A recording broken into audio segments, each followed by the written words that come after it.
A request. Please stand up if you have had at least one grandparent that survived Nazi Europe. Please remain standing as we ask that those of you with at least one great-grandparent who survived to stand as well.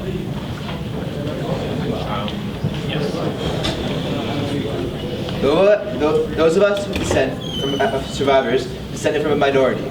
The vast majority of Europe's Jews did not survive the Holocaust. Our existence is a testament to the strength of the Jewish people. Hitler's ultimate goal of extermination was not reached, and we remain proudly Jewish today. I ask that you all rise as Rabbi Spitz leads us in Kalmale, in memory of more than 6 million Jews who were murdered.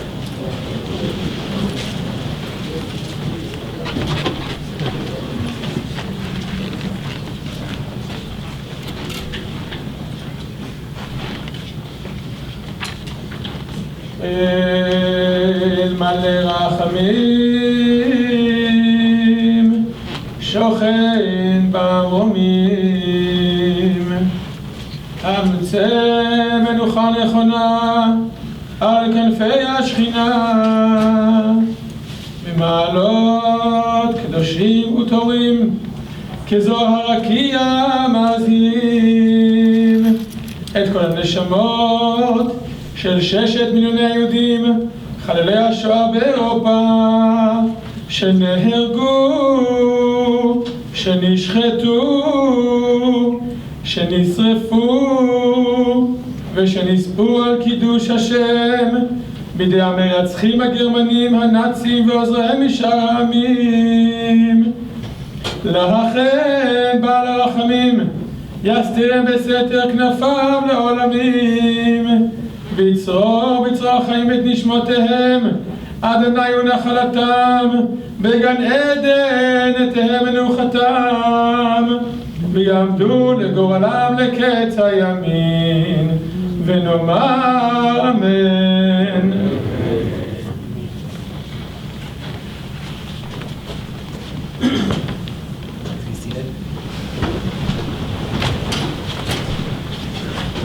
Today, we are honored to be joined by Mr. Howard Kleinberg. Mr. Kleinberg was born in Vyaznik, Poland in 1926. Vyaznik was invaded when the Nazis invaded Western Poland in 1939 as part of their plan to find Lebensraum, or living space for the idealized Aryan race. The people of Vyaznik, along with the people of the surrounding Polish areas, were moved between camps as the Nazis tested different experimental solutions to their Jewish problem. Mr. Kleinberg, after being forced into a ghetto, was transported through a number of camps, working as a slave laborer, and eventually deported to Bergen-Belsen. After the war, Mr. Kleinberg married, and you'll hear the incredible story soon, moved to Canada, and ran a successful furniture store. Together, he and his wife, Nancy, have 4 children, 11 grandchildren, and 3 great-grandchildren. For many years now, they have been speaking about their wartime experiences, educating about the Shoah.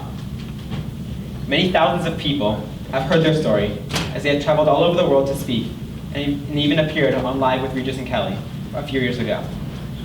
It is my pleasure to introduce Mr. Howard Kleinberg.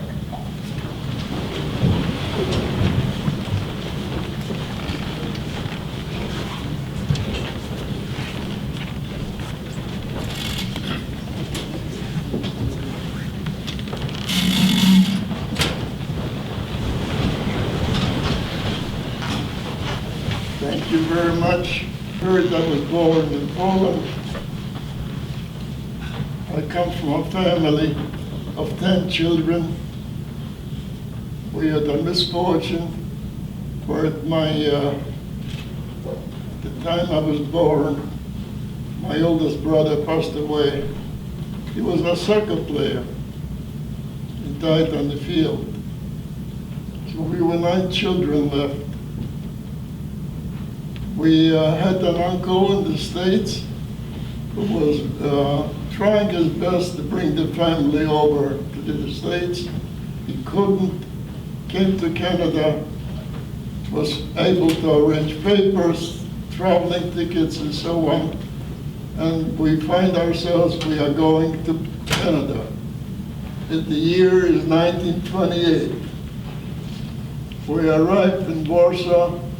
There was a great epidemic. the officers in immigration were very stringent about seeing that everybody should be well or not sick. They passed through my wife, my mother, and the 9 children. They held back my father. They told him he's not fit to travel.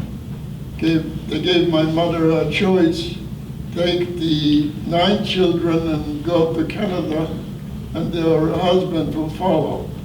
She refused to take this offer, and she sent along 4 children, holding back the 5 youngest. And since I was the baby, I was one of the 5. It was a tragic mistake on her part, because from the family, I'm the only survivor. So growing up in Warsaw, in Poland, I found myself facing a very difficult time.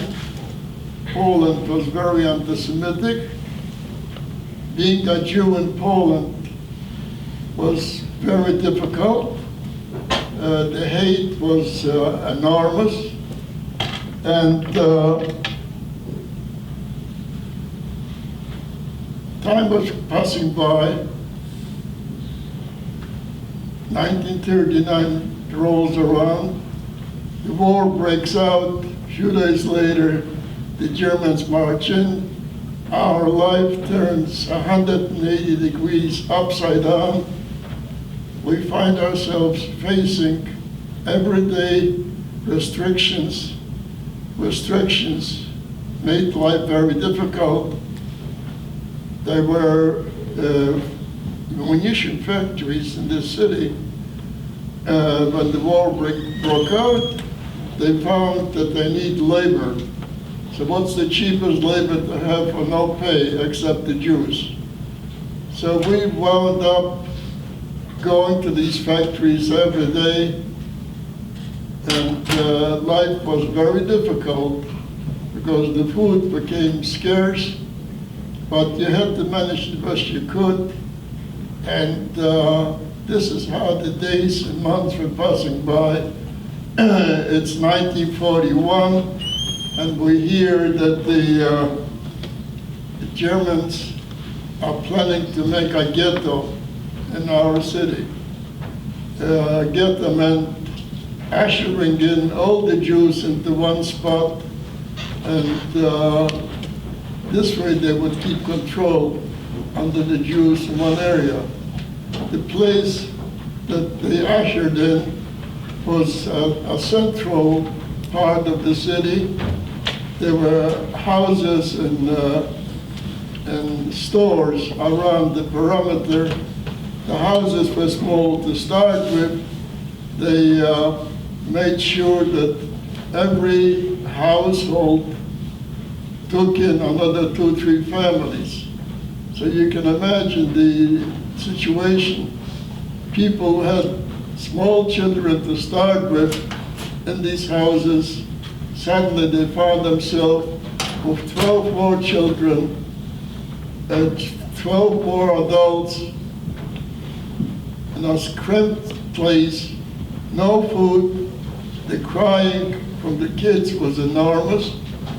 So the nerves of the adults were strained, and this is the way it was. You had no choice. You had to take what was coming. While this was going on, we heard rumors that in the adjoining cities, the Germans are creating a liquidation of the Jewish communities. The liquidation meant that they brought in all the Jews into the center of the city. They took out the able bodies for work, and the elderly, the sick, the children were put into a different column, and before you know it, they marched them off to the train. And this is the last I've seen of my parents. I didn't have a chance to say goodbye to them even. And while we were standing on the on the place. They told us to start running, and we came to a point beyond the city that they built a labor camp for that purpose. So we see barracks. They went ahead, they made groups of 100 or 120 people into a barrack. You went into the barrack, there was no bunks, there was no beds. There was a platform of plywood going through the barrack from end to end. And that meant that this is going to be your place to sleep and rest. So we found ourselves facing a very difficult situation, and we had no choice but to take what was coming and wait for the next moment. In the morning, you would, the Germans had a very habit of counting. Counting was the order of the day. The purpose of the counting was if anyone would escape from the group, then 20 others would be shot. So we became, in essence, responsible one for the other. So you get a piece of bread, and you get a pen, an aluminum pen, with water called coffee, and this is your food for the day. You are marched off to the factory. You come back at night, you get a bowl of soup, and this is how life started to go on for us. The days and weeks go by, and suddenly November came across. November brought in a very bad winter, cold. So here we are.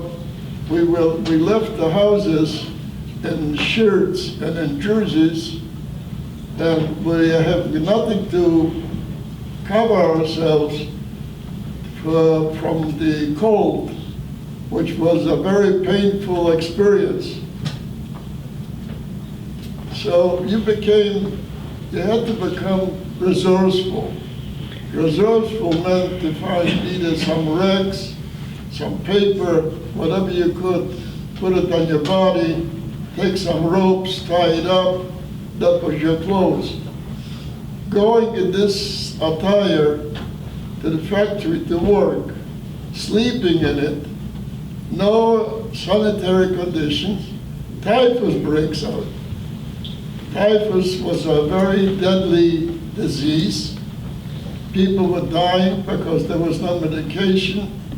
On top of all that problem, we had a commander who, his habit was going around of two dogs and watching who was sick, who was wobbly, who cannot walk. He would go ahead and shoot him on sight. Came the end of at the end of December, 1942, and I became sick. I was infected with the disease. It's a late night, 1 o'clock in the morning, and you get a command to line up outside for the inspection from the commander to see who is sick and who isn't. You can imagine the mayhem of people lining up outside, trying to portray themselves healthy, tall, like giants. I couldn't walk. I had the height of my sickness. I was delirious. My temperature was blowing my brains. I was crawling. I crawled outside in the snow. I was hoping somebody would lift me up to stand up. Nobody wanted to do it. They pushed me. I wound up at the tail end of the column, lying in the snow. I had my first experience with the benevolence of Hashem. Came in the morning, a few hours after this experience.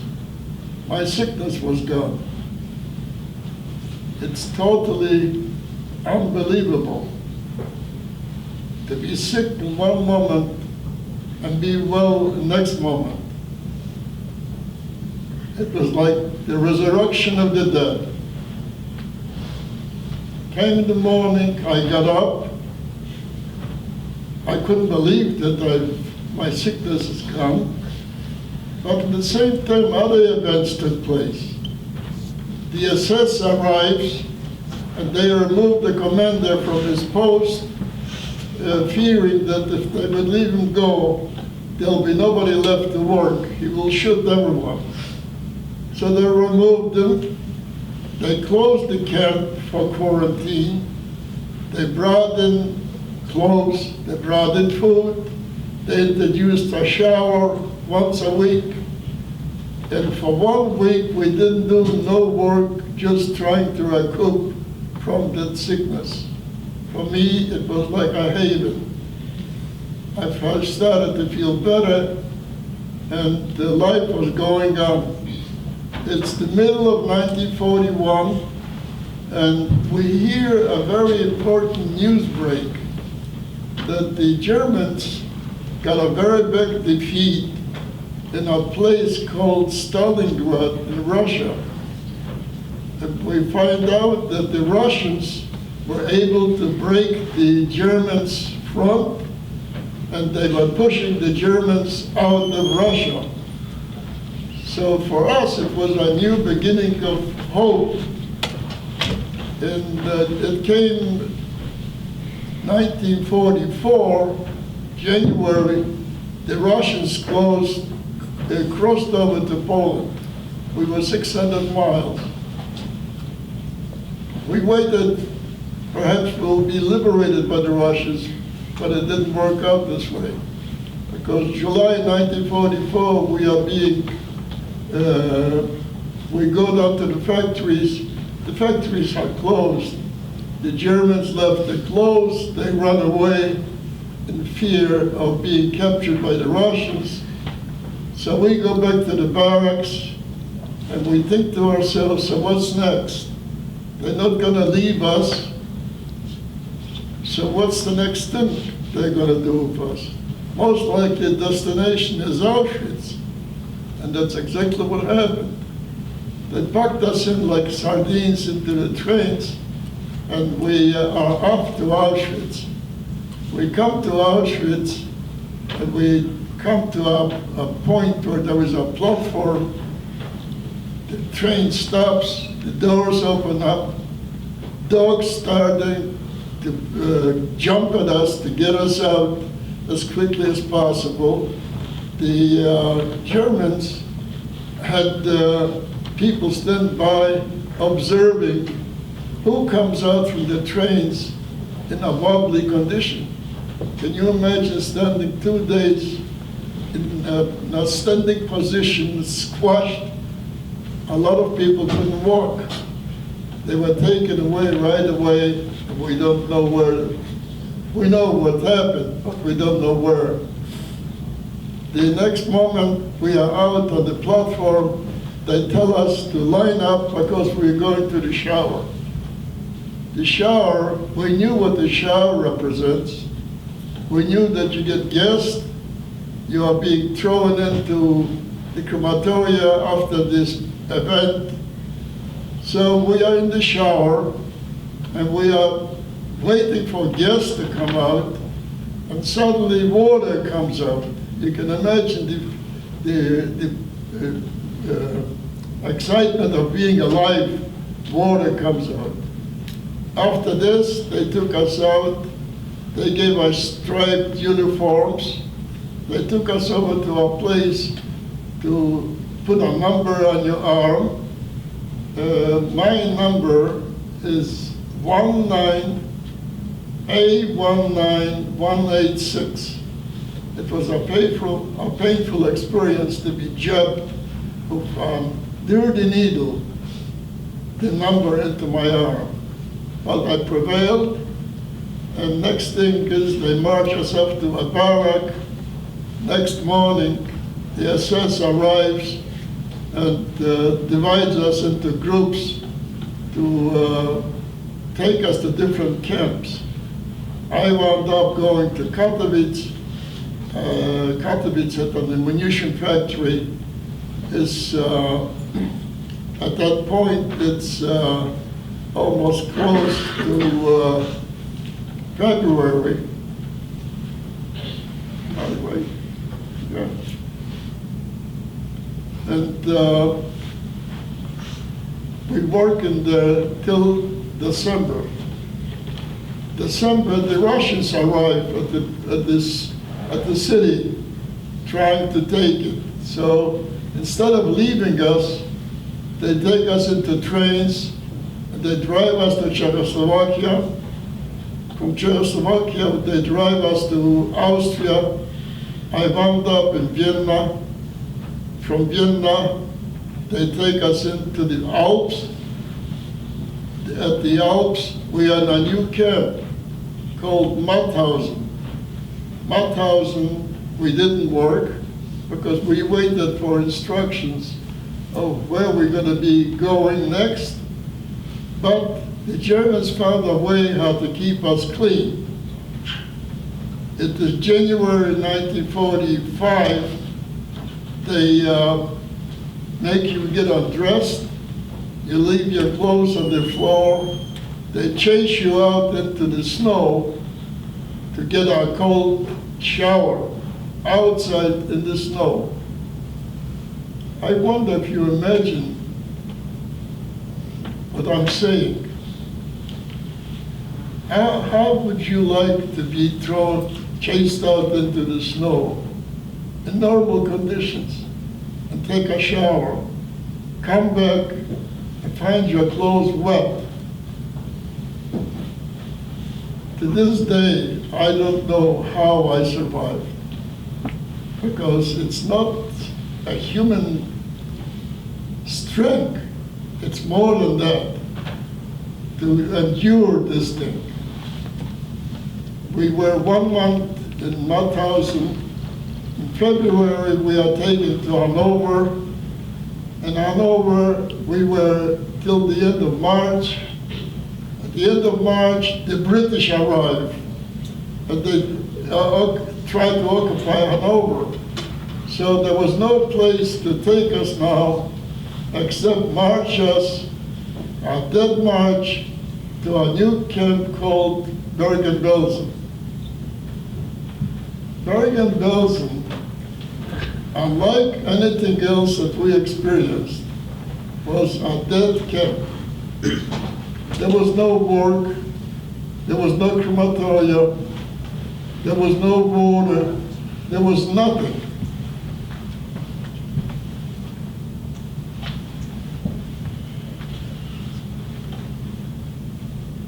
There was nothing there. They dumped you in for the purpose, as long as you were alive on your feet, you were alive. If you gave up and you couldn't endure anymore, and you lie down on the ground, you became a corpse, like so many other corpses.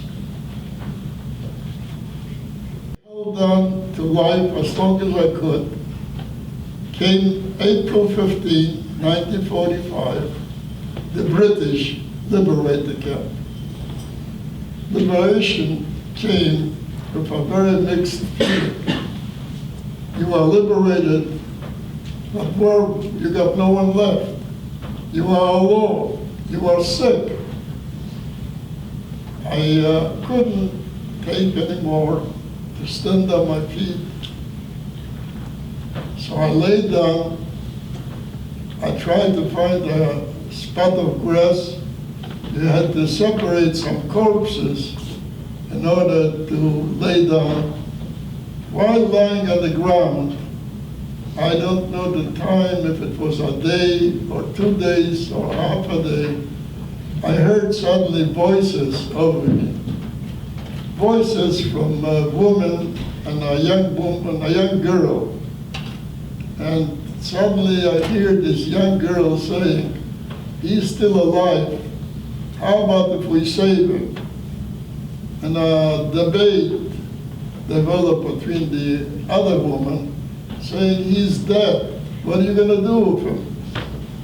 And I'm lying on the ground and listening to all that conversation. What took place next, I have no idea. I don't know how I was taken, if I was dragged or carried. I found myself next in a bunk in a room. I see this young girl doing her best to keep me alive. She was trying to feed me. My food, I wasn't able to take any food down. I was the lucky one, because most survivors who got a hold of food, their bodies couldn't take it, so next thing is they wound up dead, corpses. I was lying in this bunk for 1 week. After a week, I wake up and I ask this girl, I need a doctor. And even at my tender age, I knew that I need a doctor. I didn't know how, but I knew that I need help. She said, there's no doctor. The war is still going on. So went by a few days. I have a look, the door is open. The door was leading outside to the road. I climbed down from the bunk. I crawled outside. I lay down on the road. A military vehicle picked me up, rushed me to a hospital. I was 6 months in the hospital. I had many diseases, but they saved me. After 6 months, I was able to walk out. I come back to Bergen-Belsen, to the camp, to look for the girl that saved my life. She was gone. Well, the events in my life took rather quick action. Towards the end of 1945, I was selected to come to Canada. The Canadian government allowed 10 Jews to come in and 40 Gentiles. I was one of the 10. So we traveled to Canada. I come to Montreal. We for a stopover. All of Montreal Jewry was on the station. I come to Toronto, the same thing, a repetition. The Union Station was full of people, wall-to-wall Jews. Everybody was trying to see how a survivor looks like. Well, I found my 2 brothers and sisters, and I settled down. I was on a busman's holiday, trying to recoup myself. 6 weeks later, I hear that the girl who saved my life has arrived in Toronto. So being civilized already then, knowing that boys have to buy flowers for girls, don't be so surprised, boys. It's only the natural thing to do. So I took Orchid. I walked over to the place where she was living. I knocked on the door. She answers the door. We both surprised to see each other. She says, "Oh, it's you." So at that point, I was thanking her graciously for saving my life. And how long and how much can you say thank you? Well, the events for me took, when I arrived, I had no language, I had no education, I had no trade, I had nothing. So I had to buckle down, find a job, start making money. After 3 years, I proposed to the girl that saved my life to marry me. She accepted. We got married in 1950. We have, as the young fellow said, we have 4 children, 11 grandchildren, and 5 great-grandchildren. So, thank you so much.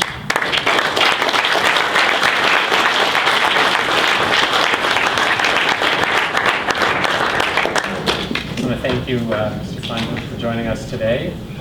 We have time for a few questions. If we have questions about anything he said during his presentation, if we have questions about, Mr. Kleinberg has traveled a lot and has spoken to a lot of different groups, and he has much to share with us. Shag? You mentioned that when you were born, your 10th oldest brother in your family, who was a soccer player, he passed away. How did he pass away? That's a very good question. I wish I would have the answer. In those years, people had accidents, dying on the field, but they were not knowledgeable as you have it now. Now an athlete passes away on the field, they know either he had palpitation, he had a stroke, or whatever. In those years, the only answer that I was given, he got kicked in the heart. Simple. Shai? You mentioned that they took you to Auschwitz and they put you in the showers, but it was water. So was that just like a one-time thing, or like did everybody go into a water shower before they went into the gas chamber? I didn't get the question. Louder. You mentioned that they put you in a water shower, like a shower with water. So did that happen to everybody that went to Auschwitz, or was it just it was a miracle that it happened to you that it was water? Anybody? No.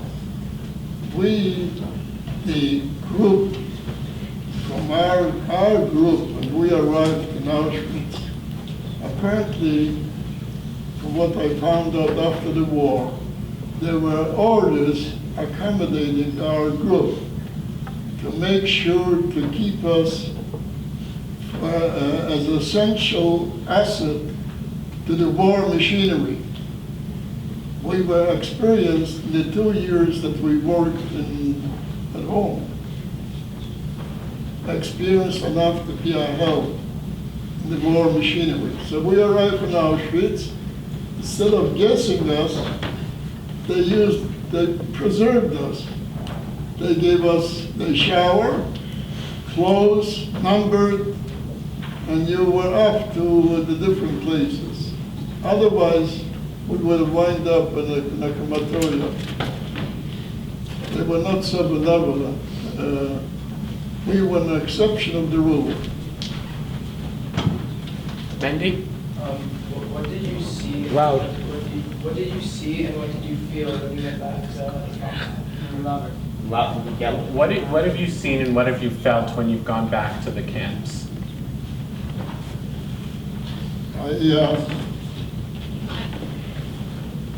For the many years living in Canada, I made myself a promise that I would never go back to Poland. However, one of my grandsons was in a yeshiva in Israel, and they were 300 boys. They were traveling to Poland to visit the camps. The Rosh Yeshiva announced that they need a survivor. So nobody picked up a hand from the 300 boys except my grandson. He said, my grandfather will go. I had no idea that I will go, but I went. I must tell you, it was a very moving experience for me, because I only spent the experience in a camp in Auschwitz, in Mauthausen and in Bergen-Belsen. But I've never had the opportunity to go and see Belzec, Treblinka, Majdanek, and all these other places. First of all, when I arrived at Auschwitz, the rabbis from the group were educators. They knew more about the Auschwitz condition than I did. They asked me what barrack I was in. I told them the number of the barrack. They pointed out on the map, this was the barrack, and inside showed the place that we were living in. You saw many things that I had not normally seen. You got to remember being overwhelmed of your own problems. You did not pay attention around you. You were just concerned about saving yourself or staying alive. In Auschwitz, I could never believe the toilets, the deprivation, the degradation of the toilets. Can you imagine a line about 100 feet of double holes where you have to sit with someone else on these holes? No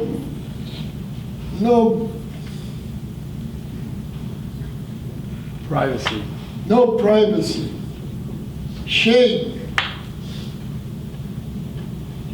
This was my first experience, and I used it. But I was so overwhelmed with all these things. I've seen the shower, the very shower that I was in. I touched the walls. The shower is still there. Everything is there except the one thing that was changed in the shower is it was made like glass floor. But the shower stands still. It's like time was standing still. But my experience, am I late? Am I late? No, keep going. But my shocking experience was Belzec. Can you imagine places like Belzec, Treblinka? Belzec, 860,000 Jews were killed. You know the figure 860,000? The same thing, Treblinka, close to 1 million people. And you find yourself, after so many years, April 15th, last month, was my 71st anniversary of being alive. And you find yourself today, a world denying all these events for the purpose just of hate. Unfortunately, I must say, and to me, I could never believe when I was liberated that after 70-odd years, I'm going to see Jews of different beliefs being hateful against Israel. But unfortunately, the facts remain that it's a mixed up world. We were sitting at the Seder and reminiscing the story of Egypt.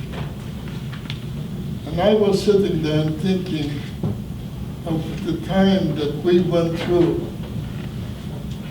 And the question mark is, how many people will remember after the survivors are gone of what took place of the killing Jews simply because they were Jews? There was no definition, religious, non-religious. A simple fact that you were born Jewish, you were a target. it's unfortunately that I speak to only Christian groups about it. I'm delighted that my grandson gave me the opportunity to address you. I hope that you'll carry this message with you. Because of my life experience, I like to share with you a moment that you should be very attentive to. You are young, you are growing up. Remember that education is your breadbasket. If you are educated, you'll never be hungry. You'll never worry about anything. But at the same time as you're being educated, at the same time as you're growing up, make sure that you nourish your nature, your character into a nature of no hate. Don't hate anyone, especially Jews who are not religious, or not so religious, or a little religious. A Jew is a Jew is a Jew. It's of your interest to make sure that everyone is equal. You'll find yourself very happy growing up of happiness rather than of hate. Don't be jealous. Don't waste your lifetime worrying about somebody else if they have a bigger car or a bigger house. Be grateful what you have. That what you have is your treasure. By doing so, you'll make a beautiful future for yourself. I thank you.